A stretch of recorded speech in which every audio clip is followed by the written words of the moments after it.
Tigers 10-0, still number one in the college football playoff rankings, which were published on Tuesday night. Brody, surprised there? Not quite surprised. I think it would have set a little bit of a dangerous precedent to move them back again. I mean, you move them up because they won all these big games. They beat 4 of these highly ranked teams.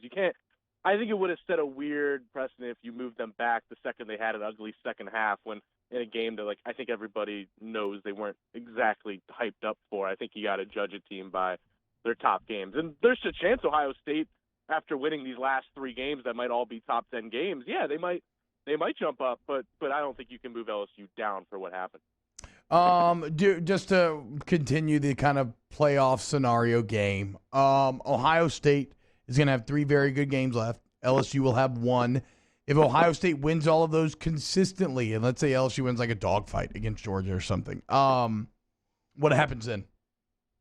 Yeah, because, I mean, the thing that Ohio State gets so much credit for through the committee and through everyone, rightfully so, is that they have just looked inherently dominant. They have just looked top to bottom, just destroying people. LSU, while winning every important game, looks like, they look sloppy at times, things like that, which people kind of cling to their mind. I think if Ohio State can win these 3 games in a relatively convincing fashion, which, I mean, heck, they're a 2-score favorite against Ohio State, against Penn State. That's not a crazy thing to think, and same with Michigan, for example. If they can do that handily again, I think they do jump. If there's some battles, and LSU also wins a battle, that's where I think this gets really interesting because, as been pointed out, the committee is really high on Ohio State's strength of schedule. I mean, they haven't faced any major teams, but they think they've played a lot of quality opponents. So I think if these 3 wins definitely have the potential to jump LSU. Let's continue with playoff scenarios, Brody. 1-loss Pac-12 champion. So you have Oregon and Utah meet as 1-loss teams versus a 1-loss Oklahoma. Who gets in? I think you go Pac-12 champ in that sense. One, I think they probably realize I don't know if they're thinking this way, but you would think that they're aware of kind of the issues that would be caused if these Pac-12 teams that beat each other don't get in when they're ranked higher than Oklahoma. But I just think, I think one, at the baseline level, I think these Pac-12 teams have looked really good to me. I think they're really talented. I mean, I know Oregon lost to Auburn, but in all seriousness, they look better to me for 3 quarters. They look like a very real team. Yeah. Utah has obviously not been tested, but I mean, they have some bodies on that defense. And obviously, I'm not saying they should be in the consideration until they win that game. But if one of those teams wins that Pac-12 title game and they look relatively impressive doing it, I just think you reward that team. Oklahoma, I just don't think has looked convincing enough to anybody. What's the fair spot to land on after the LSU defense's performance last Saturday night? What's my take on the LSU defense? Yeah, where do you land on them after that performance? Because I mean, it's a little bit of an outlying number at the 6-14 that they gave up, right?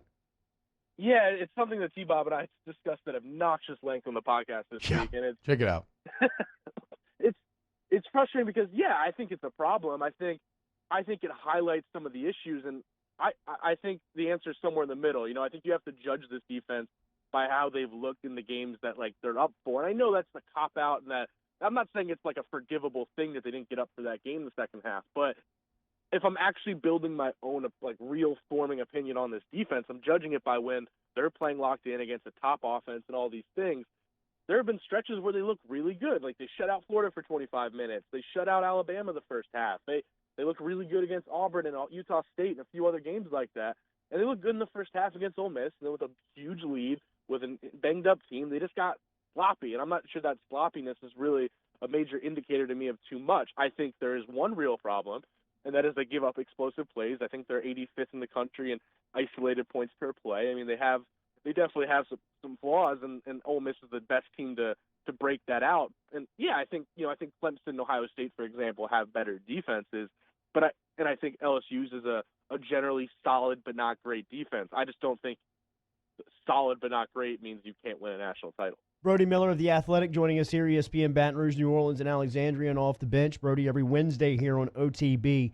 One of the quotes from yesterday's Ogeron interview here on Off the Bench that's living and breathing is what he said about Kardell Thomas. And Thomas seems to be getting back to full strength. Do you think there's a scenario that he could possibly play Texas A&M SEC title game, playoff, and if they make it to a national championship, I mean, would they keep his red shirt in progress and get him on the field? Yeah, based on what Ed told you guys, which hey, great work as always. I think it's in the realm of possibility. I mean, let's put it this way: I can't imagine by any means he'd be ready by Arkansas. Yeah, and that's the best chance for him to really come in and get garbage time. And A&M even then, I don't know. I think he probably meant I would think by more of a end of the season, more like playoff kind of time. And that's obviously not a stretch where they would really need him. But at the same time, I think it's valuable enough that, okay, you're, I don't know, backup or third offensive guard, all of a sudden you have more depth there. That's a big win. And also, you can't understand, that's just huge for his development. I mean, bowl season is when so many players kind of take a big leap. Yeah. You see that all the time. I think him being able to practice these last few weeks, and let alone for bowl season at full strength, I think that's a massive win. I mean, we all heard the stories of how just gruesome that injury was when it happened. I mean, you were hearing Nick Fitzgerald comparisons, and nobody in a million years thought he'd be back this season. Honestly, a lot of people were wondering if, hey, big guy, 300-pound guy with ankle issues, is that going to be an issue for the rest of his career or something? So the fact that he's back is just a massive victory for LSU. Brody, how do you feel about the Arkansas Razorbacks? What are you setting me up for? I mean, yeah, I'm not setting you up for anything. What's your take on the game, Brody? I know. I do not think very highly of this Arkansas team. I tried very hard to look around and find, any one thing that's like the Ole Miss explosiveness, for example, and be like, hey, is there anything that really might jump out that could trick up LSU? And they're just not good at almost anything. I think if you're looking at it from an SEC standard, I think the one thing you got to keep an eye on is, like Ed Ogeron said, I mean, KJ Jefferson is not all that different from a John Reese Plumlee and how he plays. They're going to do a lot of similar, zone ready, kind of get these quarterbacks on the outside and try to win in a race situations. And Jefferson, it's funny, I covered both Jefferson and Plumlee when I worked in Mississippi, covered high school football a little bit.